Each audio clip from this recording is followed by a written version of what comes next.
Welcome to Imola here at Autodromo Enzo e Dino Ferrari. We're here for round 12 of the Autobahn Sportscar Challenge. Apologies for a little bit of a delayed start. I'm Joe Peak, being joined once again by IMSA driver Michael Johnson and Roush Racing driver Joey Atterbury to bring you the action. We have about 45 minutes left to go in the race right now, and it is Max Muir leading up in the GTPs with Jeffrey Ooms leading LMP2. Alex Simonik is up at the front for the GTD Pro, and then GTD Am sees Austin Diltz leading the way down in that class as we check out one of our GTPs working their way along past some of our slower class cars into Pirro Data. So far, it's looked relatively good out there, Joey. It seems like we haven't seen many major accidents, and with this track being so tough with traffic, that is much better than we could have asked for. I think that's kind of all that we asked for out of Imola. It's definitely a very technical track, especially with all the chicanes that we're having to deal with out here. So as long as we've got all three classes, really all four classes when you split up those GTD cars, it's going to be a busy place out here, and it's just up to these drivers to make the best use of their playground. So riding on board with Max, he's heading through the GTD traffic currently. That's Austin Diltz, our AM leader, actually just getting out of the way of him now as he'll fly down the front stretch and go along his merry way. He's already pulled out a pretty good lead over Wasilewski by about 7 seconds as we check in on Jeffrey Ooms. Now this we have seen a lot so far this season, Joey. Ooms and Kundinger back-to-back up at the front of the LMP2s. Yeah, but this is not how they qualified here today. It was actually Carter Kundinger that was on the pole for this LMP2 class, but it took Jeffrey Ooms about 10 laps in order to find a way around Carter. And honestly, I think it was a little bit had to do with some of that GT3 traffic out there. So you see Carter still right on the back of Ooms. I think that this one is far from over, especially with the pace that Carter has shown. Racing in the early morning here, as you can see that sun peeking over the horizon at just past 7 a.m. In virtual Imola. But the good news is it is only about a 2% chance of rain for today's 60-minute event, Michael. So they're expecting it to stay dry, though I understand it may have greened up the track a little bit overnight. I think there may have been rain overnight, so they could see a slightly slippery track. When they started the race, everybody did actually have their rain lights on. There was just a mist, a light coating of moisture on the track as they were rolling off for the start of this race. And everybody was very much minding their P's and Q's, not wanting to get too much of that slippery stuff in the way of their ideal lap times given the conditions. But right now on board with Alex Simonik, he has been out front in this Audi the entire race. He is our GTD leader. But similarly, in the AM class, well, you just saw him, Austin Diltz, also in an Audi as we watch that LMP come flying by. Yeah, the interesting thing about this GTD class is that it's Steripoli who currently is in second place. It's been Young Park most times trying to keep up with Simonik, and in fact is in second in points in GTD. Oh, as Austin Diltz goes off course. So he still has the lead, but it might not be for long, Michael, because Nicholas Davis has actually caught up to within half a second of him. Yeah, Nick Davis was giving him a little bit of trouble right after Austin got back and took over the lead there, but Austin was able to open up that lead. Now that we see Nick Davis back in contention, I don't know that he's going to let him go away quite as easily. We do have some traffic, though. This could make it difficult for Austin Diltz to hold on to that lead position. He swings down into Pirotata once again. You can see the gap between himself and the number 17. So that is the battle for first in our GTD AMs. As we check back in with some of our GTPs, this is the 901 of Billy Smith. This is for a podium position, Joey, as Paul Darling looks to be quite under threat. Yeah, he certainly is, and it's good to see these two fighting it out here in Autobahn. I know that they've been around for a very, very long time, so some regulars here on the screen making their way through some of that GT3 traffic, and Billy's actually already worked his way past Dominic Dornberg a few laps ago, so this number 901 car giving chase to Paul Darling right in front of him. Definitely got some speed, and these two know how to win races. Ooh, and he's going to get held up big time. Staropoli in the way of Billy Smith, and he will have to try and make up that gap once again. It goes from just a couple tenths to about a second and a half between them as we cut back once again to the battle for the lead in the LMP2s, continuing to run away from the rest of the field. Vance Bow is in third, and he's about 4 seconds back. That said, only 6 cars started in the LMP2s today. Well, and I was noticing that Vance Bow was actually extremely close to these 2 cars right here between Carter and Jeff. However, the traffic kind of stretched it out just a little bit, so I feel that if we're going to be looking at the LMP2 class, it's going to be between the 19 and the 02 the majority of the day. And remember, from races past, we also have lots of strategy differences between the two, so we'll just have to keep an eye on how this thing develops. And we are aware that the rain lights are on the cars, but as we said, they're not expecting rain, and that could just be a leftover, a bit of a bug. iRacing just released rain, for those that were not aware, last week, and so they're still kind of sorting out a few of the kinks and figuring it all out as we come down into the Alta chicane, just past Dilts. And that battle amongst some of our GTPs looks like they're having a heck of a time. Yeah, Austin Dilts was opening up once again, but that gave Nick Davis a chance to once again hold on. And like I said earlier, that traffic coming through is going to make a huge difference in these GTD classes. Well, down the front stretch, ooh, that almost looked like an easy pass for Eddie Layton. Jimbo Pfeiffer a little bit slow off of the Ravazza corners. So that's going to move Eddie up into 10th now, checking in just behind them into that GTD AM lead battle. Nicholas Davis still making sure that Dilts has to watch those mirrors, Michael. Yeah, he's trying to hold on this time. He's got that Porsche dialed in just like he wants. And it looks like it's really coming to life here as we're approaching the second half of this race. We're just finishing up with that first portion. We got about 36 minutes left here. Now he's able to hold on to the tail end of that Audi. Earlier in this race was not happening. Austin Dilts could just drive away at will.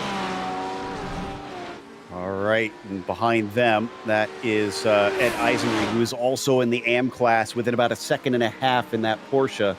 So keep an eye on him, because he'll be just as hungry, especially considering that he's actually leading the AM points. Now, he has a pretty healthy lead, mind you, in the AM category, so he does not need to force the issue, but I'm sure he wants to go out with a bang.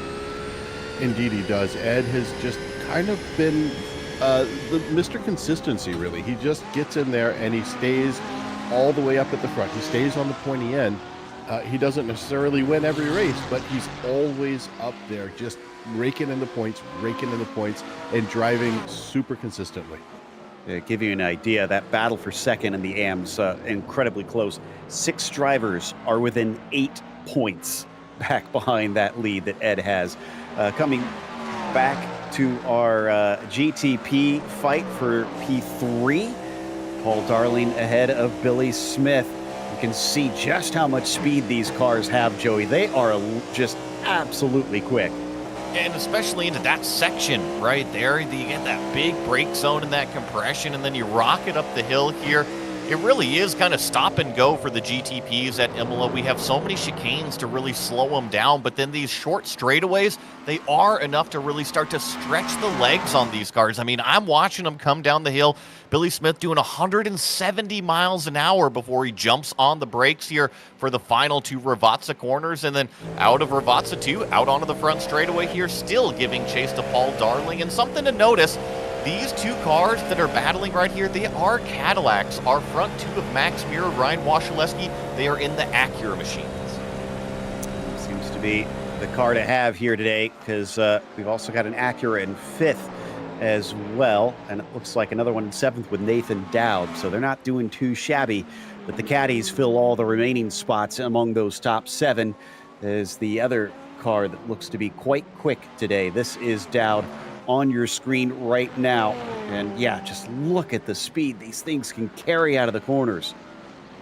Really is impressive, just the aerodynamic grip that they have. Incredible aggressive aero packages on the cars, coupled with the hybrid power system, monster tires, big old brakes. It does everything fantastic out there. And you're right, Joe. They just start to haul the mail around this place. And even better, when these drivers get into a rhythm, really get connected with these cars, they just start moving. Should be seeing a few pit stops pretty soon with us closing in on the halfway mark of this race as we come back to Davis once again, still behind Dilts and about half a second behind him. He's going to line it up coming down to the braking of the Tamburello chicane. This one so important. Oh, and speak of the devil, Michael, we got our first of our stoppers. Carter Kundiger decides to come in and get some tires and some fuel to make his way to the end of the race. I think he's doing this as kind of a strategy play at this point. He knows it's going to be hard to pass on track, but if he does it right here, he's going to have a great chance to be able to get in there and fight for that position while hopefully his rival gets caught up in some traffic. And I can tell you that Ooms is having to overtake those two battling GTD AM leaders, so that probably did not help his case. There he is now in that number 19, just heading down into Aqua Minerale, one of the places you definitely do not want to catch traffic. I think that kind of Carter Kundiger saw this on the horizon a little bit.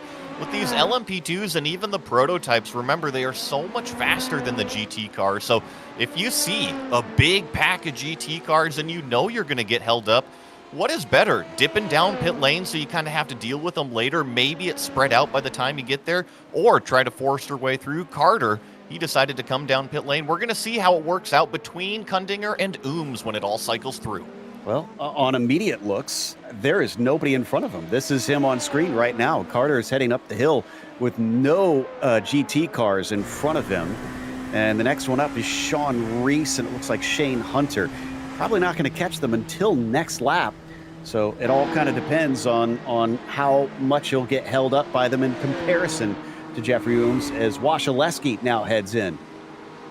Not only Wash, but I saw Vance Bow. That was the other prototype, and he was running in third place in that LMP2. So both of these prototype classes were right about halfway. It's a good strategy call that you can come in and pretty much just split it right down the middle. Seeing a bit of a Red Bull theme on this car. Definitely not a bad car to have if you had a Red Bull under you these days, as he takes tires and will be on his way back over to the GTD AM lead once again. I know we haven't checked in on the GTD Pros, but it's still separated by about 4 seconds, so not a lot is happening over there. This is where much of the action has erupted lately in the GTs. The GTD Pros are really spread out right now. It's like they're just kind of holding station. I think there may be a little bit of interruption from the out-of-class traffic coming through. But yeah, this little pack right here of these about 7 or so AM cars has been an amazing race as they go through Variante Alta. This one is really difficult. It is one of those confounding corners that you swear you hit it the right way every time you go, and somehow you come out differently. Now that LMP2 just zipped through there, gets a little bit stuck behind Austin Dilts. Now Austin's holding on to that position, trying to make sure he does not get compromised for this super long exit down this long, I guess you can call it straightaway. Yeah, it's not quite straight. Looks like Tinsey and Darling also going to take a scheduled stop as they look for their pit stalls and should be able to line them up. This is a long pit straight as well. In fact, there's a chunk of space after this. Yeah, this is, I believe, where the pits end. And he just missed it, I think, there, Joey. He missed it twice, actually. He just stopped short twice. So that's going to cost Paul Darling a lot. Remember, he was locked in that battle with Billy Smith in the 901 car. So it's tough. You know, don't beat yourself. Don't make those mistakes. And that's a lot better than sliding through the pit box, but it's still time lost. And there goes his rival easily past him. But yeah, watch here. Those may look like garages off to the right-hand side, but there's no pit stalls next to them. So you have a long ways to go before finally you're released onto the track. The pit limiter is off and you can get up to speed. It feeds you out right onto the racing line. So thankfully here for the 05, they didn't have to really look in the mirror too much, but you always have to be wary of that traffic coming up behind you at full racing speed.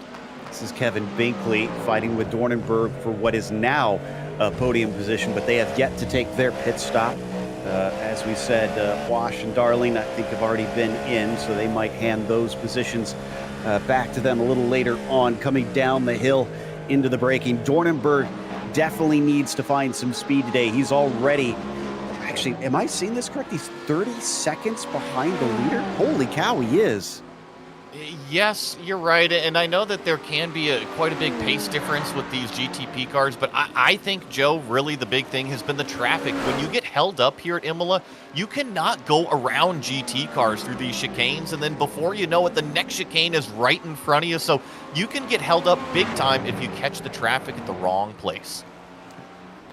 Looks like Dowd is going to be taking his pit stop from the GTPs as well, so we'll see more and more of them pretty soon. In fact, I think they should be closing in on the opposite end of the pit window here soon, where everybody's going to have to stop for fuel, because they do limit the fuel cells on these cars. Most of them can do usually about 35 minutes max, and then the GT3s can often go until the final about 15 minutes, but we'll see them probably be pitting in later as we now hop on board. And yeah, this should show you just how much you get held up by that slower class. And you can't do anything about it. You can't force them off the racetrack. And Michael, you've been involved in plenty of multi-class racing. Those GT cars, they're no slouch, but they have their own race to run. You have to respect them. You can't just elbow them out of the way. Absolutely. Everybody's got a race to run out here. You can't just say, I'm the faster class, I'm going to take it. No, you must respect the other class. And I've seen people called into the stewards post-race and getting a penalty for doing exactly that, thinking, well, I'm in the higher class, I should have it. Nope, sorry, doesn't work that way. Dominic Dornenberg pits in, so does Billy Smith, and our leader in the LMP2s, Jeffrey Ooms, now heading back out. Kundinger is just now coming out of Ravazza 2, and Ooms looks like he is going to be miles ahead of him, and it's worked out way more in favor of the 19. And also, Ooms' pit stop was only 23.7, so maybe Carter just earlier stop had to ensure that there was enough fuel in the car. Either way, it did not work out in favor for Carter Kundinger. Here he is just entering the first chicane while we had our camera on Ooms already through chicane number 2, headed up to the hairpin. I was going to say earlier when we were watching Dominic Dornenberg come in, he is currently second in the points, but he hasn't won a race since round 1 at Daytona. Meanwhile, Muir has won 3 out of the last 4 races, hence why he is leading by a healthy margin. And I think that this ultimately is the fastest strategy, is basically run the car until it is completely empty on fuel. Remember, the less fuel in the car, the less weight it is. The lighter your car, the faster you go. So that's exactly what Max Muir did, is basically run it all the way till it's empty, till you have to pit the thing. So that Acura getting fuel, and as you can see, they do share pit stalls, obviously, since they have more than the regular maximum number. So you see a car ghost in front of the others. Don't panic. That is normal here in iRacing. We've got Simonic there on the screen briefly, who's still yet to take his stop and leading in the GTD Pros. Back onto the circuit for Max Muir, but he won't be the leader as Binkley still needs to pit in. Josh Wolf and Eddie Layton also still need fuel. This is the 75 of Kevin Binkley, our leader, and my eyes deceived me. I could have sworn that Kevin was in the pits, but I think it might have been one of the team cars that was in with the same paint scheme. So it is all the 75 and plenty of clean track. Look at this. He doesn't have anybody in front of him, so he's done a great job saving fuel, and now it's just up to maximize these last couple laps of green flag full fuel stint action. Ooh, definitely sent it a little deep there into Aqua Minerale. Thankfully, he was able to make it through the corner. You talked about the difficulties of this chicane here, Michael, and you made me wonder, with your experience over in Europe, have you actually got to drive this one?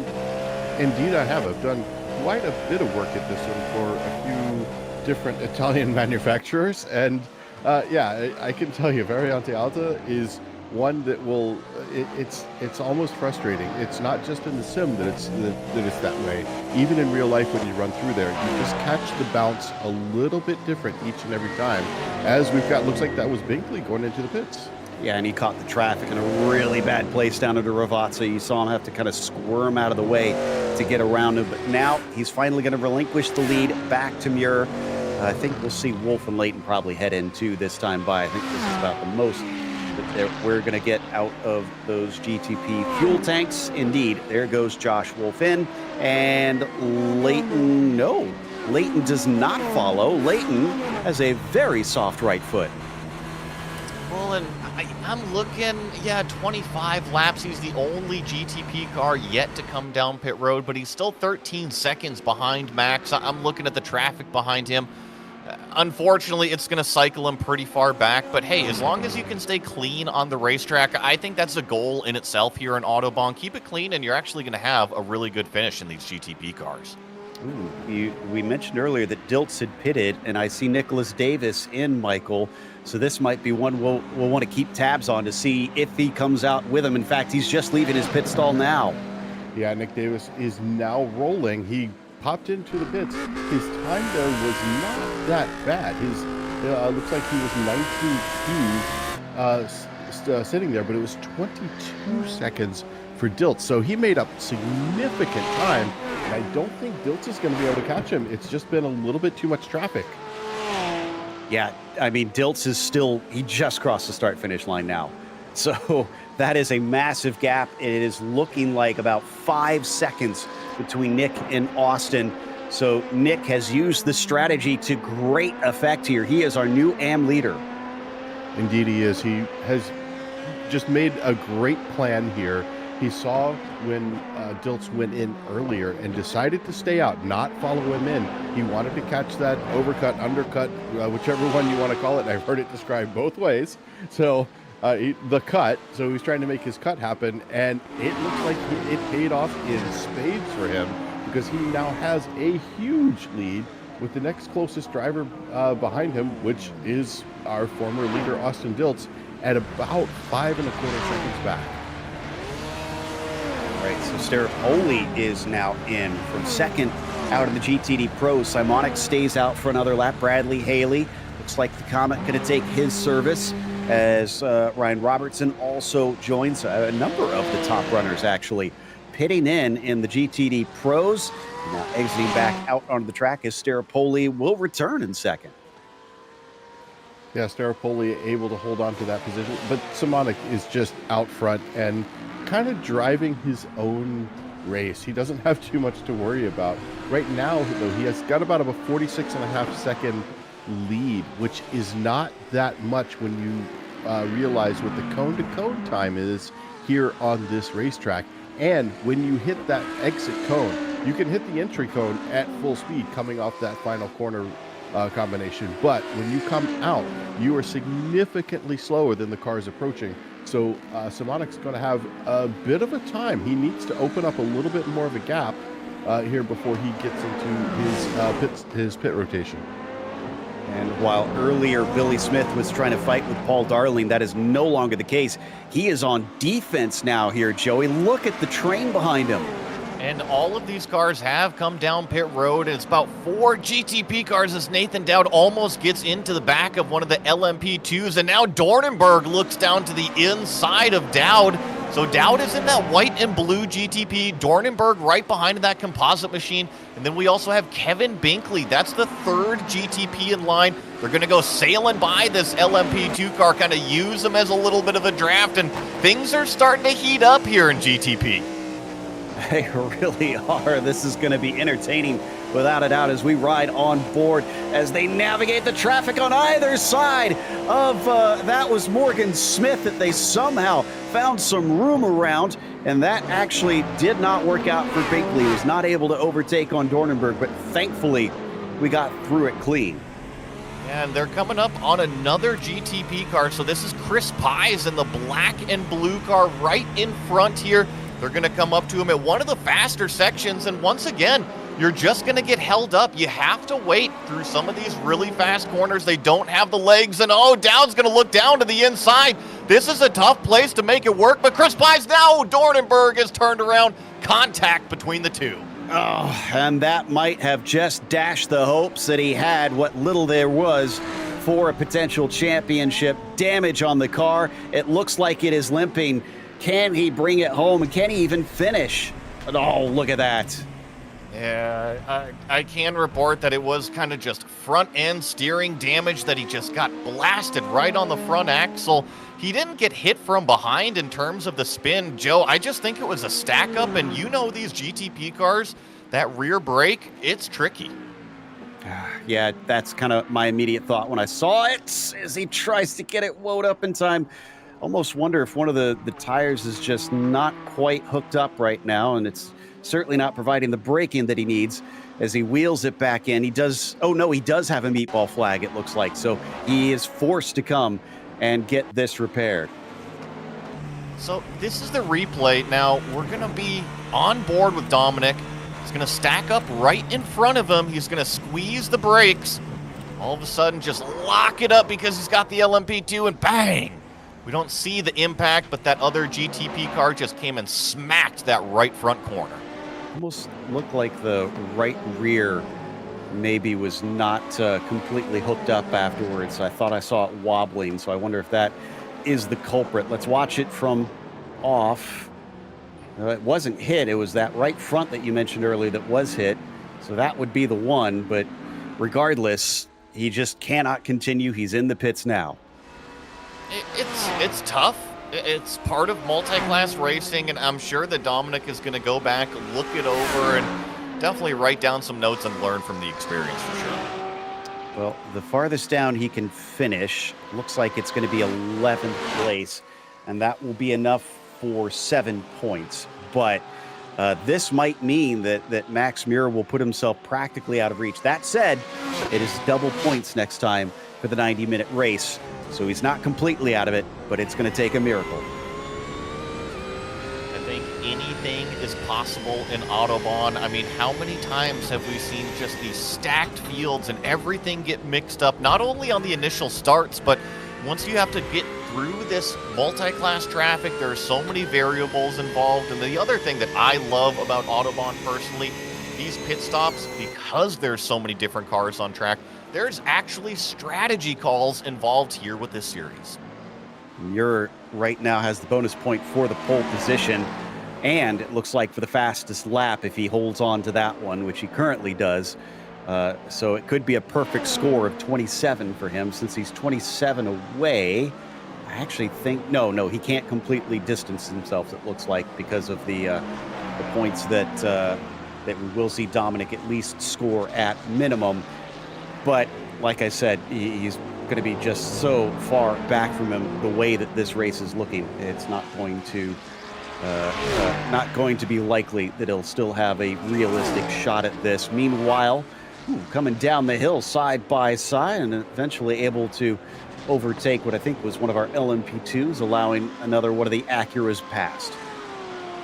I think this kind of is the meat and potatoes section of the race. I know that we're 15 minutes to go until the checkered, but everything has kind of calmed down, and this is kind of when it gets dangerous for a driver, right? You let your guard down, you might start thinking about, hey, what am I going to make for dinner later tonight? Because I'm thinking about tacos over here. It sounds delicious, but you have to focus on your break points. You have to focus on your apexes. Otherwise, you're going to see those gaps that you built disappear real fast. This is, I believe, on board with Billy Smith.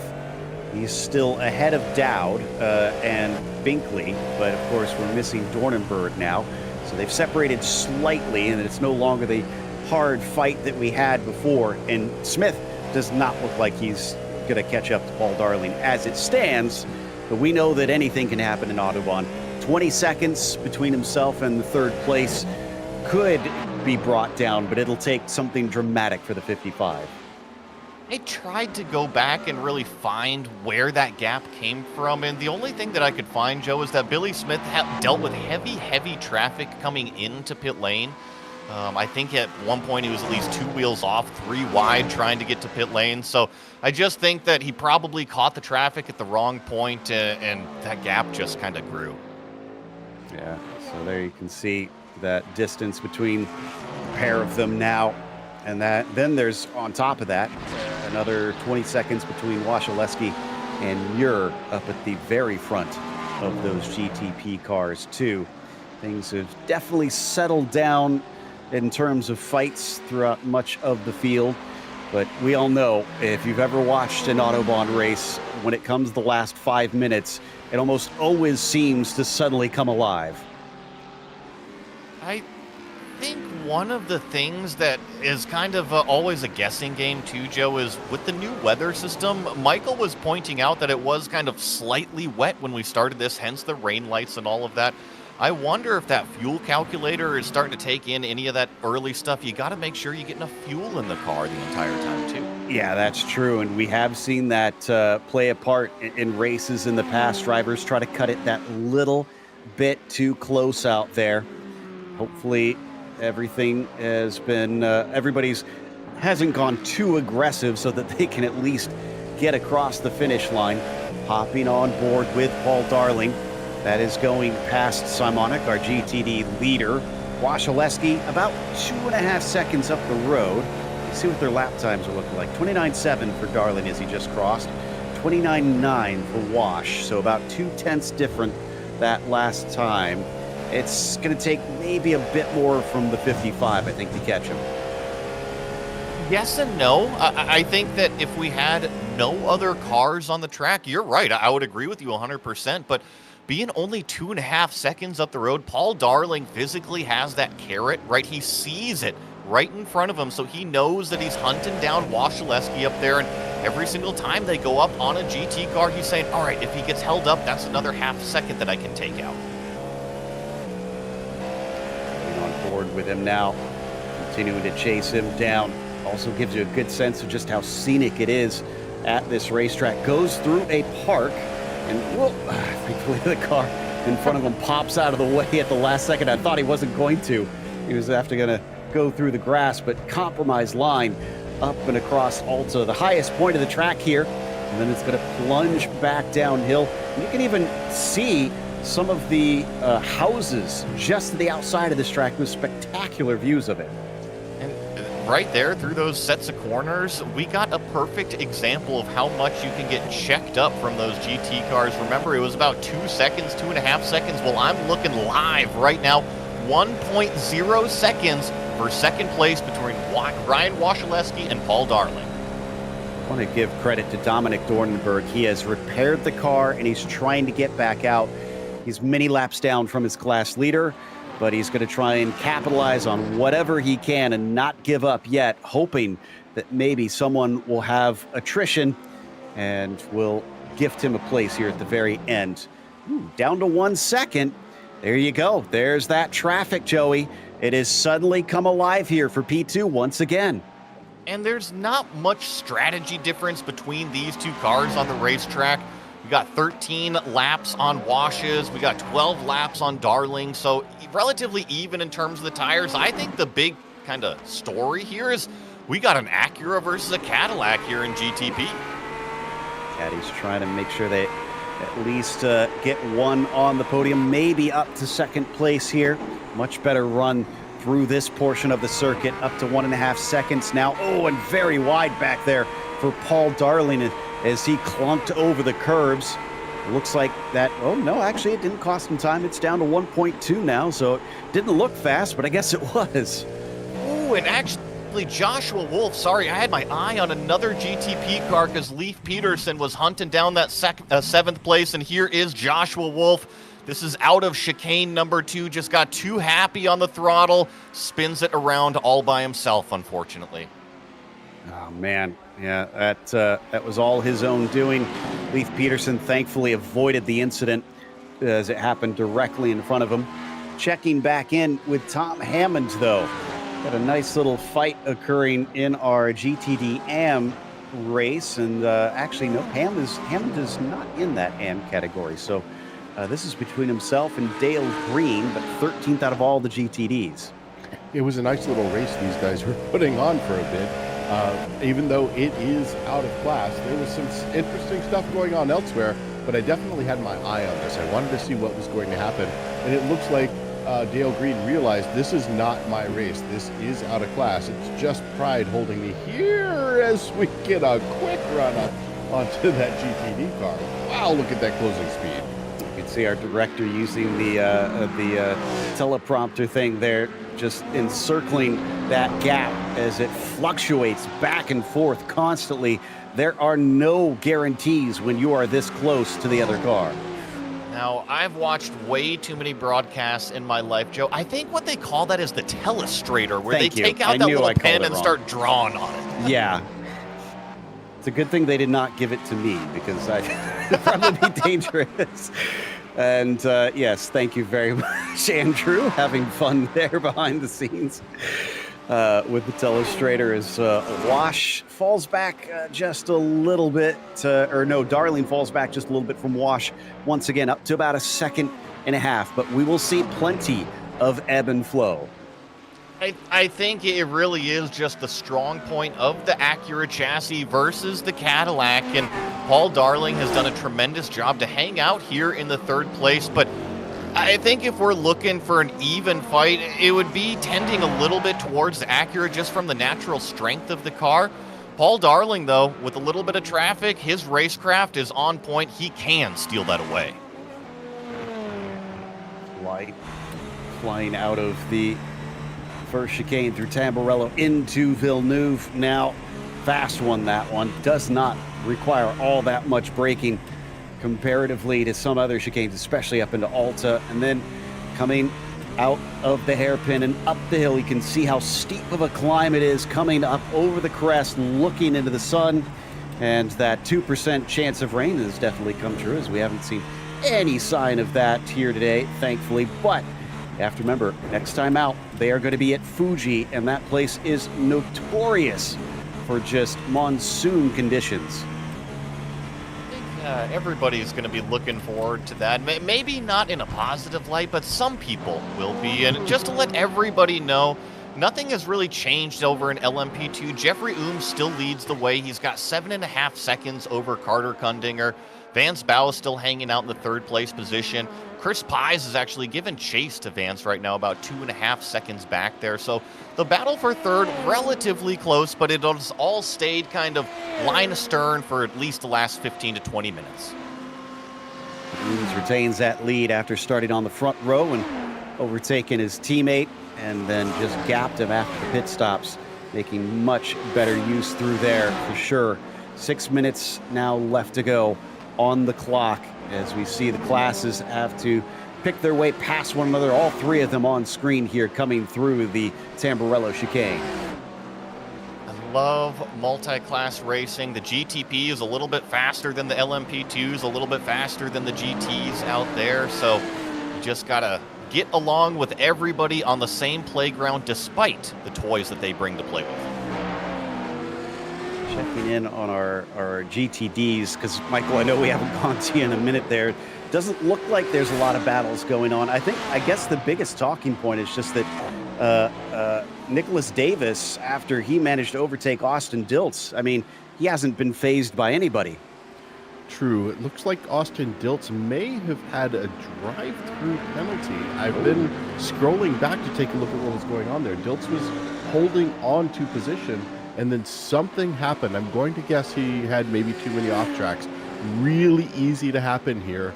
So many sections of this track where you can easily pick up an extra little point here and there, and next thing you know, you are at your maximum and you have a drive-through penalty. And they don't give you much wiggle room in this series. Autobahn puts the limit at 20 incidents for these 60-minute races. And on top of it, if that is the reason, boy, he has got it tough, because every 5 incidents beyond that, he will get another drive-through. That means if you have a touch of one car and one off track, you're going through again. Yeah, it's pretty tough when it's that tight, because those little bits of contact can be 2 points or 4 points, and sometimes you don't know why it was 4 points. You might have thought, well, that wasn't that bad, it should have only been 2.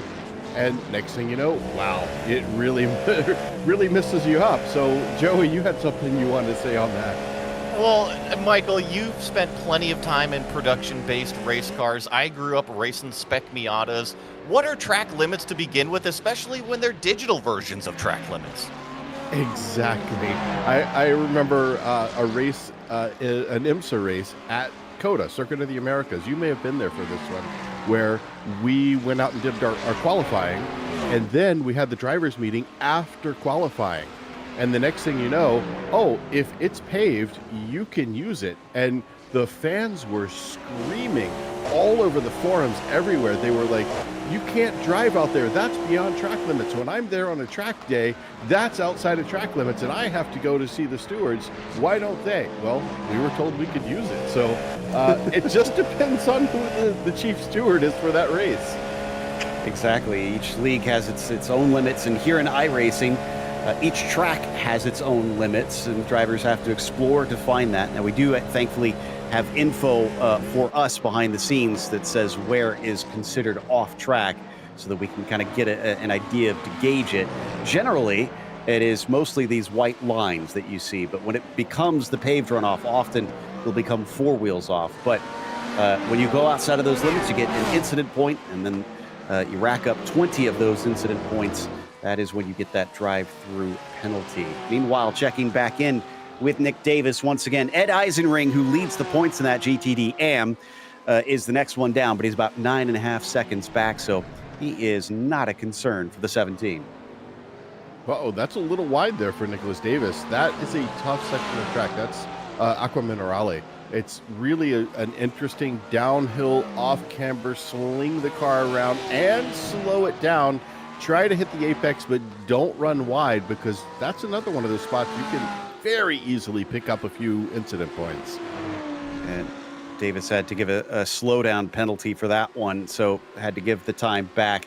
That was our GTD AM leader. This is our GTD Pro leader as well. Simonic, about 3 seconds. It's a little closer here in this category with Eric Starapoli, keeping him honest in this race. It's just coming out of the hairpin, the Tosa hairpin there, and coming up the hill. Meanwhile, up in the LMP2s, it's also at about 7 seconds between P1 and P2. Carter Kundinger just could not answer to Ooms this time around, and he is just riding the laps out there, coming through the Tamburello chicane to wrap this up. In fact, where is Max Muir right now? Ooh, this might actually, I think we're getting the white flag right here. I believe Max is storming the castle. Yes, he is, indeed. The 69 car has crossed the line with less than a lap's time left, so white flag is out. 23 seconds. There we can see Barney furiously letting the drivers know there is one to go. I think Barney just got the call a little bit late. He must have got that plane ride from Daytona. Exactly. Coming up into the braking here, just going past yet more of our LMP2s. Vance Bow letting him past. Vance going to have a handy podium here today in that LMP2 category. But Muir looking for his 4th win out of 5 races here at the end of the season. And unless he completely botches this last lap, he could practically cruise to the finish. Just got to keep it together. It is so easy to beat yourself out on the racetrack, and you've done so many laps, built this huge 24-second gap. Just like right here, this is one of these GTP cars in Aqua Minerale. This is Eddie Layton being spun around, so Max Muir has just got to get on the brakes through Ravazza 1 and 2 and collect another checkered flag. Yep, this is the last corner right here for Max Muir. He exits out of it, speeds towards the line, and celebrations in Italy for Max Muir taking the win in the penultimate round of Season 13. Great job from him as we watch a lot of these other cars cross the start-finish line. Oh, no, this is the 901. That's Billy Smith having problems. That's dropping him all the way back to 6th. Yeah, he lost a lot of positions. Oh, and it's just going to come down the line for 2nd place. Wash has been caught by Darling here. Can he manage to get by? He just runs out of time, and he's going to beat him by the smallest of margins. Looks like Binkley and Dowd as well. coming to the line, but we actually got to go to Simonic because Alex going to take the win in GTD Pro, practically sealing his championship pretty soon because Young Park did not have a great day. Victory for the 250. Here comes Jeffrey Ooms down through Ravazza 1 and now through Ravazza 2. So he is going to collect your LMP2 checkered flag, about 7.5 seconds over Carter Kundinger. Once he got in that lead, he threw up those deuces and said, peace out, everybody. Fantastic run by Jeffrey today. And from Nick Davis, as the number 17 is going to take victory in GTD AM. And again, he played this one to perfection, taking the lead after pit stops, and then nobody could touch him here at the end of the race. A little bit of an oops at one point, but still, this is one to celebrate for the 17. And I think that is going to be it for our finishers here. So let's go through our results, starting with those GTPs. And Max Muir is going to get the victory here today over Ryan Wasilewski, finishing in P2. Then it was Paul Darling coming home third. It was a 1/10 of a second between P2 and P3 at the line.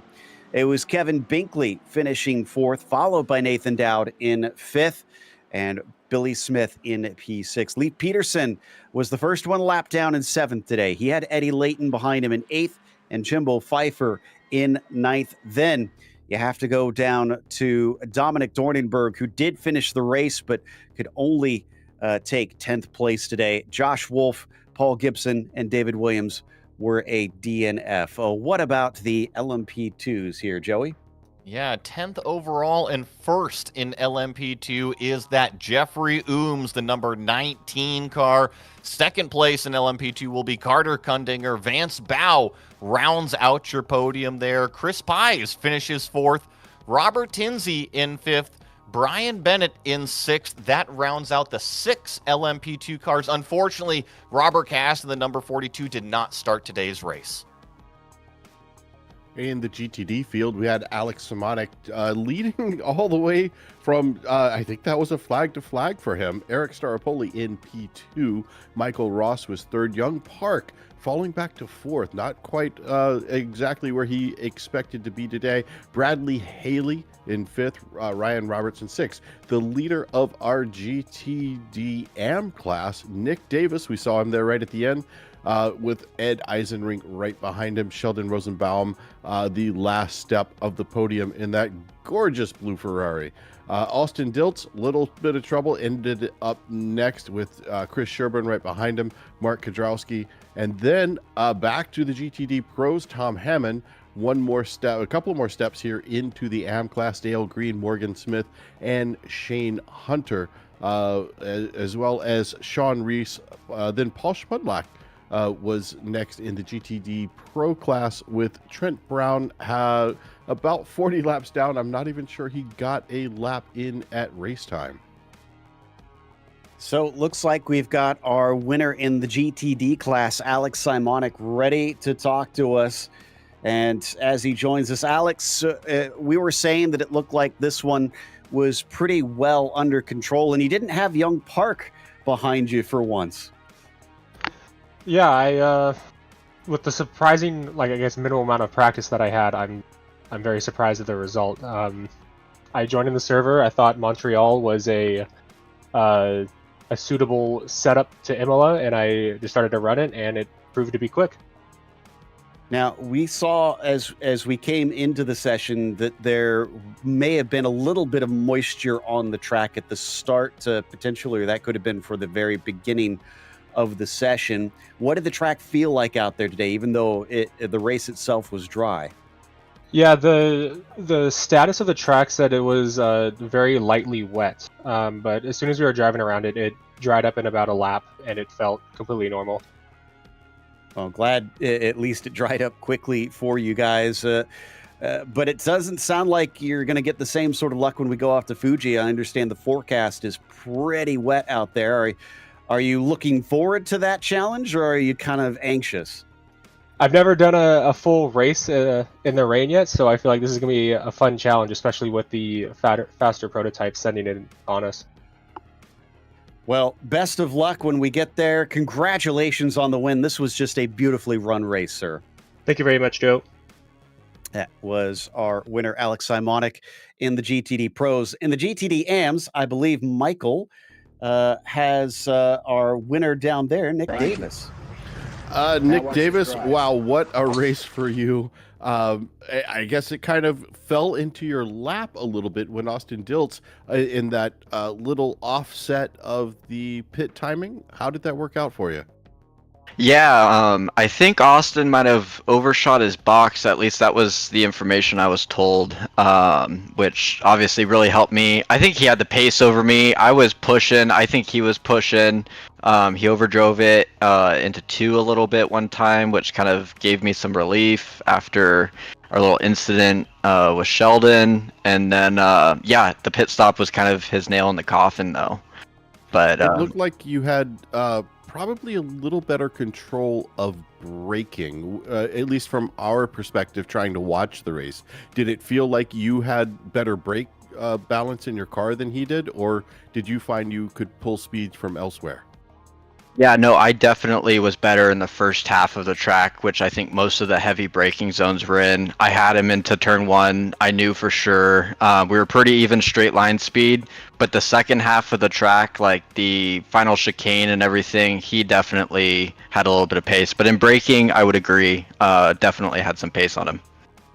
So we had asked other drivers earlier, and we'll probably ask everyone else, including you, the start of the race, it showed under weather that we had very lightly wet, and everybody had their rain lights on. How did the track feel those first couple of laps? Did it dry out quickly enough for you to be able to drive like you wanted, or did it have this unnatural kind of slipperiness from side to side? There may have been a little bit of an unnatural slipperiness. I think I was pretty content with where I was after the first couple of laps, so I might not be the best person to ask because I was kind of just riding around, getting into the groove, saving some fuel, all of those kinds of things. So I wasn't necessarily pushing 10 tenths, but it always feels a little greasy at the beginning. And I mean, if iRacing's saying that it's wet, it definitely it's probably affecting something. Well, if you like the wet, do you like your chances at Fuji? I cannot wait for the wet. I think it's definitely going to shake up Autobahn. Autobahn's been going for many years. It's a fantastic series, and I think with the introduction of rain, only the best of racing is going to come out of this. I'm super excited for it. Well, that was Nick Davis. Thank you for being here, Nick. Really good to talk to you. Beautiful race today. Meanwhile, I believe we have caught up with Carter Kundinger. Carter Kundinger, first of all, congratulations on the podium finish today. How was it? It was pretty hectic, not gonna lie. It was tough. It really was tough. I mean, it was a matter of traffic out there today. And yeah, I think unfortunately I just got the bad end of the traffic, specifically right after the pit stop. It just seemed like I lost, I just couldn't get into my groove after the pit stop. Tried to pit early to undercut Ooms there, and it just, sometimes it works out. This time, I think it just unfortunately didn't. So I'm happy with the P2. I had pace to at least keep up with Ooms, if not beat him. Just ran into some bad traffic during the race, and I think that's what killed it for me. I was going to ask you if it was a strategy call because you were the fastest LMP2 car. You were the pole sitter. You dictated the first 10 laps, and then, yeah, it was a little bit of traffic that got Ooms by you, but then was it just more GT traffic that you kind of saw on the horizon? Is that why you dipped in early, or what was the call for the early stop? Yeah, I mean, it was pretty much just, I was just waiting for my spotter to tell me when the pit window was open, and I've done it before where I was able to pull ahead of Ooms doing an undercut on the fuel, so I honestly just tried it again today, and, I saw we were about halfway through the GT traffic, and they were kind of packed together towards the front, but it weren't super packed together, so it was just kind of a last-second decision. Yeah, I think it was just, and it really didn't help, too, that when I came out of the pits, I was in the tail of the GT3 traffic as well as the tail of the GTPs were catching me, so it was just, I just had a bunch of slower cars around me, which I think essentially ended my chances at a win here tonight. Well, first, I just want to say thank you for really putting on this entire show. You guys at Autobahn do an awesome job stacking all of these tracks with multi-class traffic. So it is awesome to watch out here. And I think next time out, Fuji, it might be something new for Autobahn simply because there might be some weather. Yeah, no, it was interesting today. Obviously putting the session together now with the Tempest weather system. I got to play around with it a little bit, and it was very odd because today's session, I was like, okay, there's almost there's a 0% chance of rain. I think it was like 2% chance for practice, and we hopped into the practice session. It was pouring down, and I was like, this is very odd for a 2% chance of rain. So, yeah, I mean, basically, all I'm doing this for these last 2 races, I just told Tempest, hey, what is the weather for this day? And gave it whatever the first one was for me. And yeah, I think in 2 weeks at Fuji, we might see some sprinkles come down. So it's definitely going to make it very interesting. I think it'll be a great season finale, and I'm really looking forward to it in 2 weeks. Well, Carter, congrats last time on that second place finish here today. Yeah, thank you guys. That was Carter Kundinger, driver of the 02, conveniently finishing in second place in LMP2. Yeah, likes that number. Meanwhile, we've got Max Muir, our overall winner, ready to talk to us. Max, you didn't just beat everybody today. You embarrassed the field. 25 seconds the difference at the line. Yeah, it was great. I switched to the Acura, which is still currently very OP in this series. And that seemed to gain me like another half second or so just in that car. So that helped me a bit. And then I also had a good setup on my hands and stuff. So it was a good race. Now, I haven't done the math yet to see exactly where everything stands, but Dominic did not have the greatest of days out there, ran into issues at one point and fell down the order after taking repairs. So you came away with, as far as I can tell, a perfect score, and he only gathered a couple points, but it is double points next week. So are you still kind of on your guard for Fuji? Yeah, for sure. I mean, my goal is just to finish in the top 3, and I mean, I'm assuming that's enough. I haven't done the math, but yeah, just to be consistent and not get taken out. Well, that might be a little bit difficult with the weather that we're expecting there on that one. Have you done much practice in the rain leading up so far? I have, and hate to say it, but these cars are by far the most treacherous in the rain. So it's just going to be a battle of survival for us. The LMP2s are probably going to outpace us, especially in qualifying because their tires come up to temp faster. So yeah, assuming there aren't any updates to iRacing, we're going to be in for a ride next race. Well, at least it'll keep it entertaining for the season finale. Again, congratulations on the win and just impressive stuff with your pace out there. Thanks again. That was Max Muir, your winner in the GTPs and overall today for the penultimate round of the Autobahn Sportscar Challenge, which is going to wrap us up with a big thank you, of course, to the Autobahn community for bringing us on for coverage here today. Just stepping in for FTF.GG briefly here on the Global SimRacing Channel. We're good friends with them, and it should be back on the regular channel next time out. Also, thanks to the team today, Michael, Andrew, and Joey, as well as don't forget, like I said, we'll be back at Fuji. That'll be April 1st at 9 p.m. Eastern. No, that's not a joke. We will actually be on for April Fool's Day for the last one. However, until next time, race clean, race hard. We'll see you on the track.